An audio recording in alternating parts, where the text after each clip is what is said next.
સમાચાર એટલે ઝડપ અને ઝડપ એટલે અમે. કવરેજમાં ક્યાંય પાછળ નહીં, હંમેશા એક પગલું આગળ.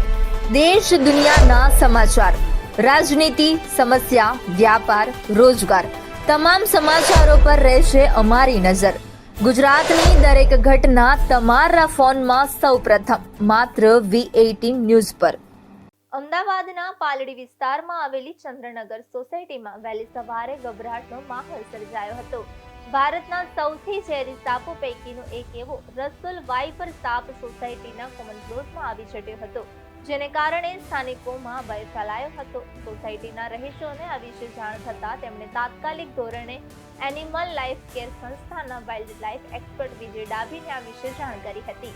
માહિતી મળતાની સાથે જ તેઓ તુરંત સાપનું રેસ્ક્યુ કરવા માટે ઘટના સ્થળે પહોંચી આવ્યા હતા અને ગણતરીના સમયમાં સાપનું રેસ્ક્યુ કરી લેવામાં આવ્યું હતું. આશરે 3 ફૂટ લાંબા ઝેરી સાપનું રેસ્ક્યુ સફળતાપૂર્વક પાર પાડવામાં આવ્યું હતું. કોઈ પણ જાનહાનિ વગર સાપને સુરક્ષિત રીતે જંગલ વિસ્તારમાં મુક્ત કરવામાં આવ્યો હતો.